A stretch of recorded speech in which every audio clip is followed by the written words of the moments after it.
बोलो जयकारा बोल मेरे श्री गुरु महाराज की जय।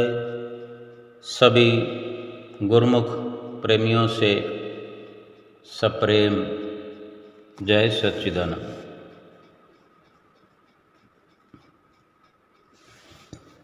एक सुंदर दृष्टांत है।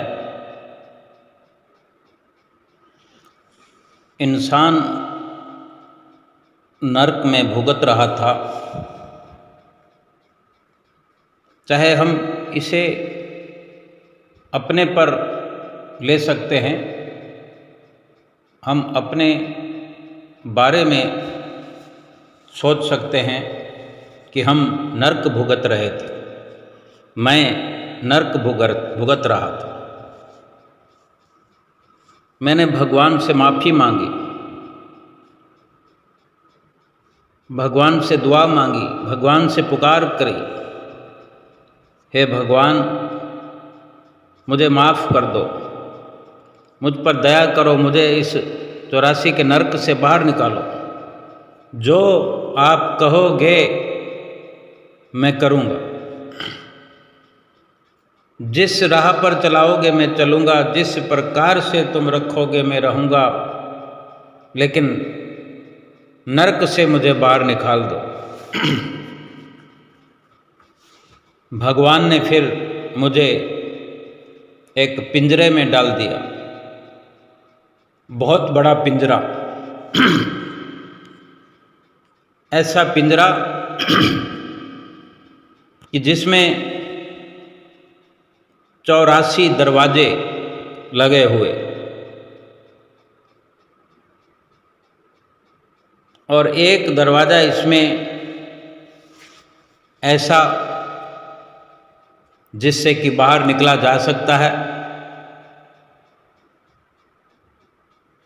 और बाकी दरवाजे हैं लेकिन बाहर निकलने का एक ही रास्ता है, एक ही दरवाज़ा है।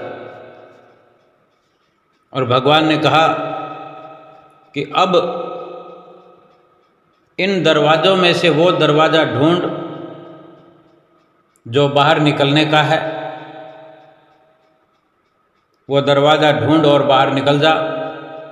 जा, तुझे माफ़ किया, नरक से तुझे बाहर निकलने के लिए आज़ाद किया। तो मैं बहुत खुश हुआ, क्योंकि जो चाहता था वो हो गया।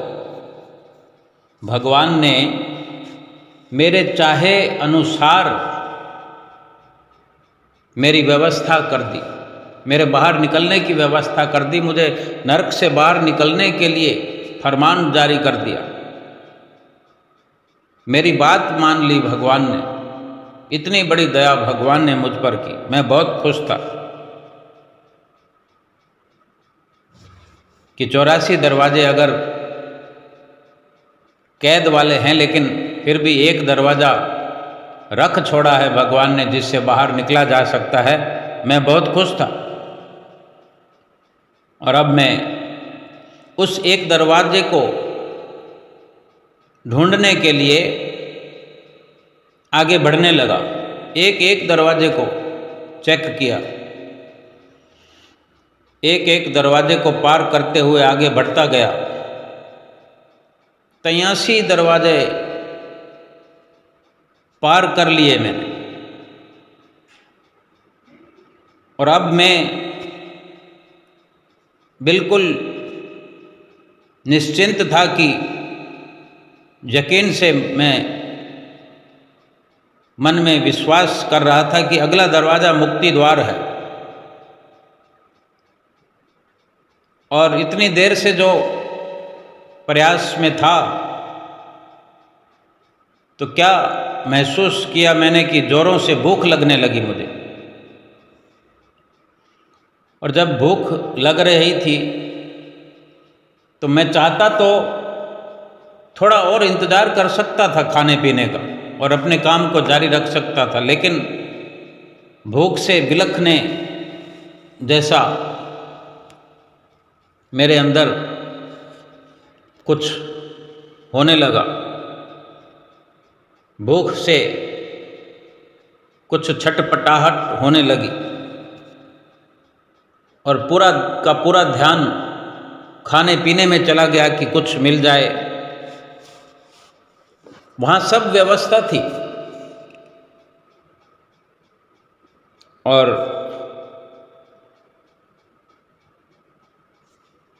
उस व्यवस्था को देखकर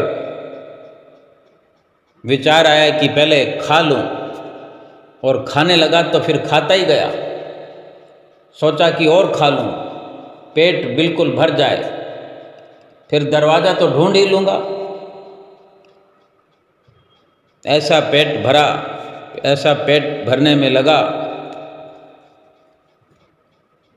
और फिर से आलस्य हो गया, नींद आने लगी। मैं खाते खाते मैं मूर्ख 84वें दरवाजे के पास जाकर भी भूल गया कि मुझे क्या करना था, कि मुझे बाहर निकलना था। वहाँ खाने पीने में ऐसा उलझा कि बाहर निकलना ही भूल गया और फिर से पीछे की ओर चल पड़ा जहाँ से शुरुआत की थी। पहले वाले दरवाजे के पास जा कर के खड़ा हो गया और फिर याद आया कि मैं तो यहीं से चला था। दरवाजे की गिनती कर रहा था और आखिरी दरवाजे तक पहुंच चुका था, लेकिन अब क्या हो सकता था। अब फिर से वही शुरुआत मैंने की, फिर से वो दरवाज़ा ढूंढने लगा जिससे बाहर निकला जा सकता। अब हम सब स्वयं समझें अपने आप को, अपने विचारों को। भगवान एक इशारा हमें दृष्टांत के माध्यम से कर रहे हैं कि आज हम जो इस युग में, ये जो कल युग है, भगवान कहते हैं कि तुम कलयुग में हो, यानी हम कलयुग में दुख दर्द भुगत रहे हैं। भगवान ने हमें 84 से निकलने का रास्ता बताया है। ये जो जन्म मिला है, ये जो जीवन मिला है, इस युग में जो हम जी रहे हैं, यही 84 से निकलने का, मुक्ति का, मुक्त होने का यही अवसर है। यही मनुष्य जीवन, यही जन्म 84 से मुक्त होने का। इस कल युग रूपी पिंजरे से मुक्त होना सतगुरु हमें नाम दान बख्शते हैं। हम नाम दान भी लेते हैं और जो मुक्त होने की युक्ति बताते हैं। कोशिश भी करते हैं, पर ये जो पिंजरा है, संसार रूपी पिंजरा है, इस संसार रूपी पिंजरे में 84वां दरवाज़ा, मुक्ति का द्वार जो है, वो संतों महापुरुषों के बताए अनुसार भजन सुमरन करना, यही मुक्ति का रास्ता है कि भजन सुमरन करने से ही मुक्त हुआ जा सकता है। कोशिश करते हैं, हम कोशिश करते हैं, पर दुनियादारी में हम इतने व्यस्त हैं, खान पान पहरान में आठों पहर 24 घंटे मस्त है। इतने व्यस्त और मस्त हैं कि मुक्त होना ही भूल जाते हैं, बार बार भूल जाते हैं। सोचते हैं कि अभी तो ऐश कर लें।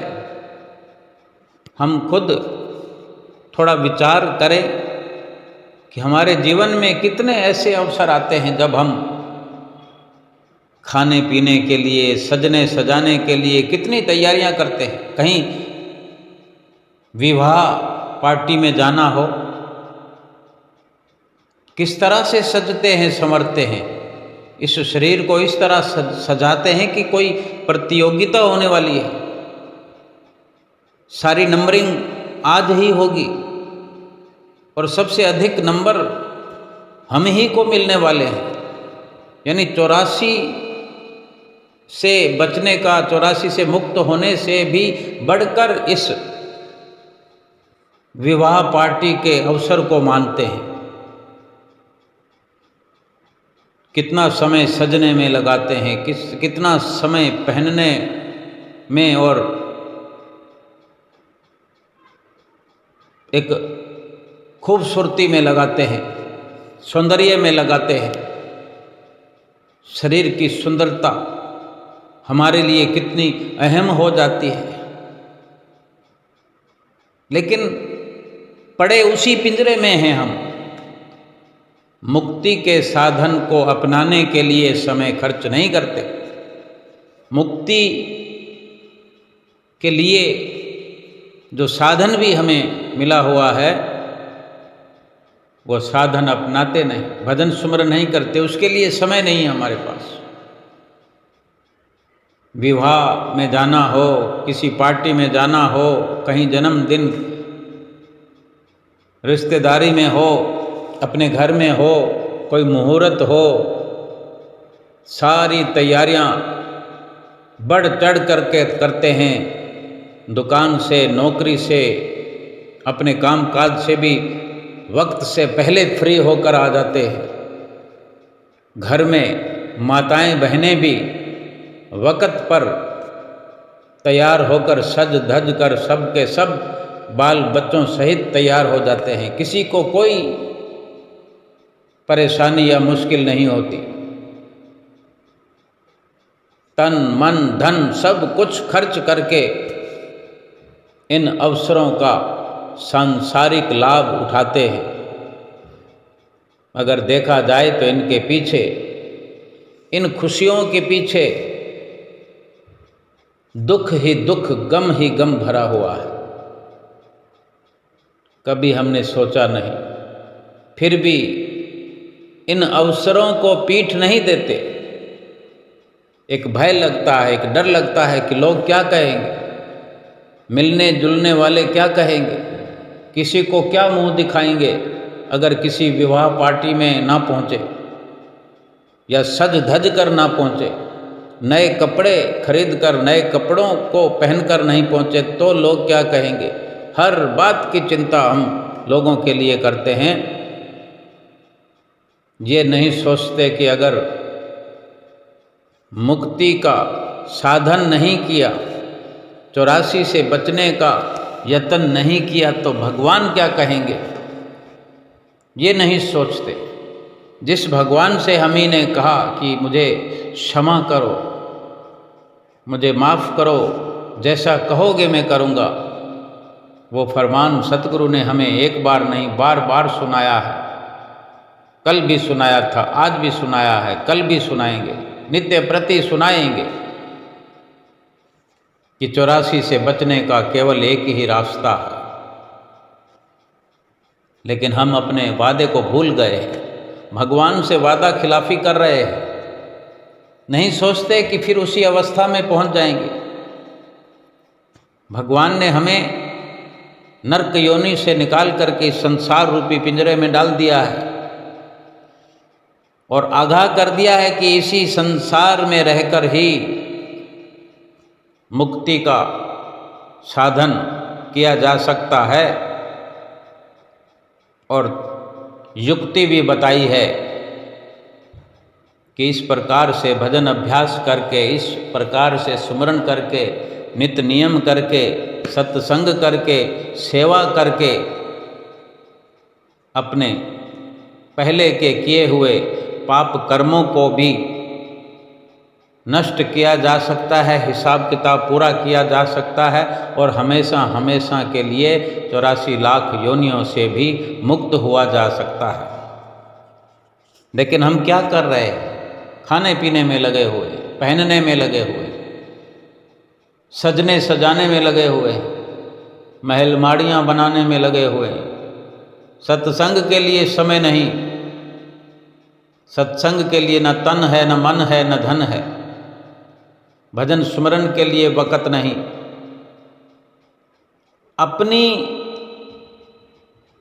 ओर से की हुई फरियाद, अपनी ओर से किया हुआ वादा प्रभु से हम भुलाए बैठे हैं, या जानबूझ करके हम आलस और प्रमाद में सब कुछ भूल चुके हैं। तो क्या हम ये समझते हैं कि हमें बार बार ऐसा अवसर मिलता रहेगा, बार बार हमें माफ़ियाँ मिलती रहेगी, बार बार हमारी पुकार सुनी जाएगी? कब तक हम पर बस विश्वास किया जाएगा, भरोसा किया जाएगा? अगर एक बार भी अगर भगवान ने हम पर दया कर दी है, भरोसा कर लिया है, तो क्यों हम भगवान के भरोसे पर खरे नहीं उतर रहे हैं? क्यों बेइत्तबारी कर रहे हैं? क्यों वादा खिलाफी कर रहे हैं? क्यों नाफरमानी कर रहे हैं? भगवान का फरमान ठुकरा करके क्या इस संसार रूपी पिंजरे में कैद होकर के फिर से अगर 84वें दरवाजे को पार नहीं किया तो फिर उन 83 दरवाज़ों के गेड़ में ही फिर उन्हीं योनियों में ही भटकना पड़ेगा, दुख उठाना पड़ेगा। रोज सोचते हैं कि कल करूँगा, कल कहता हूँ कल करूँगा, फिर कहता हूँ कल करूँगा, ना कल कभी आएगा, ना हम कभी कर पाएंगे, ना शुरुआत करेंगे, ना अंजाम पर पहुँच पाएंगे। किसको खुशी मिलेगी? भगवान खुश होंगे, हमें खुशी मिलेगी, हमें सुख मिलेगा। ये तो क्षणभंगुर सुख है जो हम सज सजा कर पार्टियों में जाते हैं, शादियों में जाते हैं, विवाहों में जाते हैं। थोड़ी देर का मिलना मिलाना, सजना सजाना, खाना पीना और खाना पिलाना हो गया, बस हो गई खुशी, मिल गया सुख। फिर कुछ दिन बाद फिर वही और पूरा जीवन यही इसी प्रकार से व्यतीत हो जाएगा। लेकिन अगर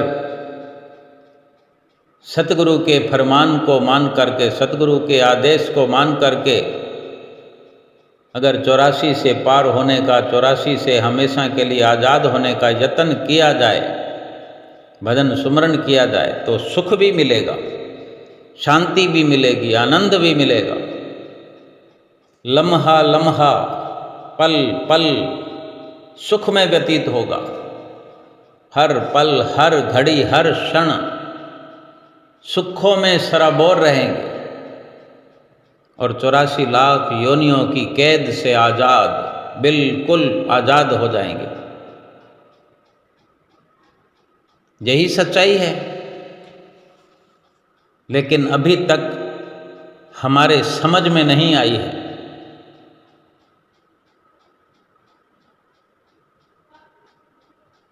हर वक्त सुख पाने की लालसा है, लेकिन अपना सोच और अपना नज़रिया गलत रखते हुए सुख प्राप्त नहीं हो रहा। सुख मालिक के नाम है, भजन सुमरन में है, भजन बंदगी में है, सत्संग में है, सेवा में है। समय तो बहुत है हमारे पास। क्या समय की कमी है हमारे पास? इतनी बड़ी रात्रि का जो समय होता है, 12 घंटे समझ लें, 8 घंटे समझ लें, अगर 8 घंटे समझें तो 16 घंटे का दिन है। इतना बड़ा दिन है, क्या करते रहते हैं और किस प्रकार से निहाल हो रहे हैं। 16 के 16 घंटे अगर संसार के लिए ही खर्च कर रहे हैं, संसार के लिए कुर्बान कर रहे हैं, क्या प्राप्त हो रहा है? आज तक क्या प्राप्त हुआ हमें?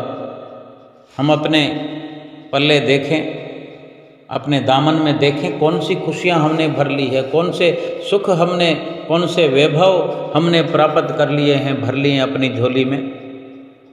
कौन सा ऐसा तोहफा इस जीवन में हासिल कर लिया है जो हम जाते वक्त लेकर जाएंगे, भगवान को दिखाएंगे कि हमने आपके कहे अनुसार जीवन व्यतीत कर लिया। वो तो केवल एक ही चीज देखेंगे, एक ही बात पूछेंगे कि मुक्ति का साधन किया कि नहीं, 84 से मुक्त होने का यत्न किया कि नहीं।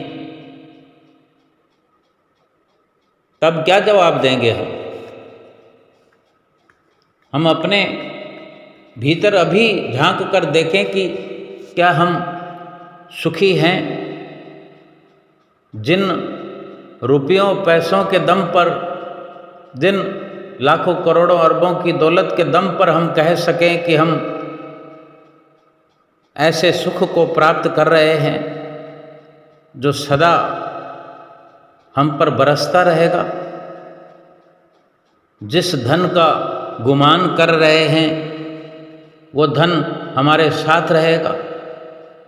जिस शरीर के अंदर हम आए हैं वो शरीर क्या यूं ही तरोताज़ा पड़ा रहेगा।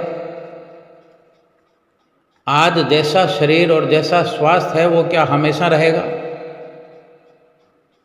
5-10 साल 20 साल पहले जैसा स्वास्थ्य क्या आज है। और रुपया पैसा अगर जो आज है तो कल भी रहेगा, इसकी कोई गारंटी है। ये माया और माया के समान इसकी वास्तविकता का हमें अगर बोध हो जाए, ज्ञान हो जाए, समझ आ जाए कि ये जो माया है, माया का सुख है, ये 4 दिन की बात है। परम संत कबीर साहब जी फरमाते हैं, माया का सुख 4 दिन, काहे तू गहे गमार, सपने पायो राजधन, जात ना लागे बार। फरमाते हैं कि माया का जो सुख है 4 दिनों का है रे मूर्ख बंदे, इसमें मत पड़ो, इसमें लीन मत हो जाओ।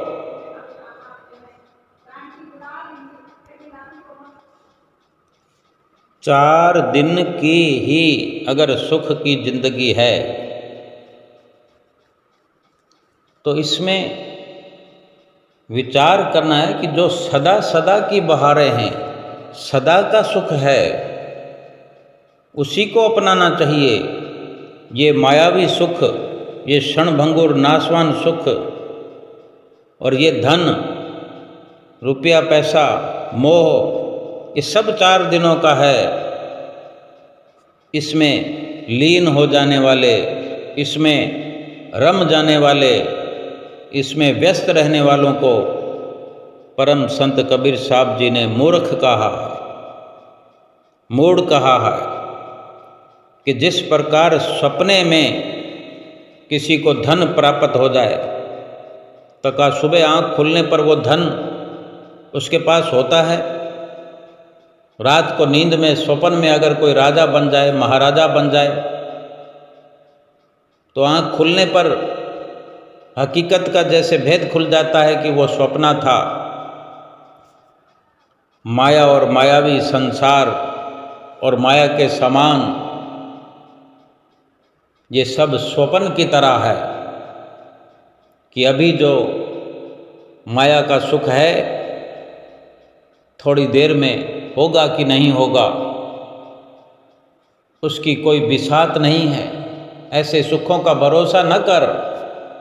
परम संत कबीर साहब जी कहते हैं, संत महापुरुष फरमाते हैं, ऐसे क्षणभंगुर सुखों का भरोसा करके शाश्वत सुख, सच्चे आनंद, सच्ची शांति को ठोकर मत मार। ये स्वर्णिम अवसर मिला हुआ है। पूरे जतन के साथ, पूरे मेहनत के साथ, दमखम के साथ इस जीवन की बाजी को जीत कर जाओ और भगवान से जाकर आंख मिला और गर्व से जाकर बोल कि जैसा आपने फरमान किया मैं, बल्कि बोलने की जरूरत भी नहीं है। जो करता है उसको कहने की जरूरत नहीं होती। जिसके पास शाश्वत है, जिसके पास सत्यता है, उसको प्रमाणित करने की आवश्यकता ना ही संसार में, इस लोक में पड़ती है, ना परलोक में। और भगवान को तो कुछ दिखाने की जरूरत क्या है, कहने की जरूरत क्या है। वो सर्वांतर्यामी है, सर्वज्ञ है, घट घट में विराजमान है और बाहर सतगुरु के रूप में पार ब्रह्म परमेश्वर हमें मिले हुए हैं। रात और दिन हमें जतला रहे हैं, आगाह कर रहे हैं, समझा रहे हैं कि ये जीव, ये अवसर केवल मुक्त होने के लिए मिला है, फंसने के लिए नहीं मिला। इसी अवसर में मुक्त हो जा, भजन स्मरण करके मुक्त हो जा, सेवा करके मुक्त हो जा। इस जीवन की बाजी को जीत ले। परम सुख, परम आनंद, परम शांति को यहाँ पर प्राप्त करके इस जीवन में भी आनंद मग्न होकर के एक एक पल को व्यतीत कर और परलोक में भी भजन बंदगी का धन साथ में लेकर चला जा और परलोक अपना सुहेला कर ले। सतगुरु परमेश्वर की प्रसन्नता प्राप्त कर ले। बोलो जयकारा बोल मेरे श्री गुरु महाराज की जय।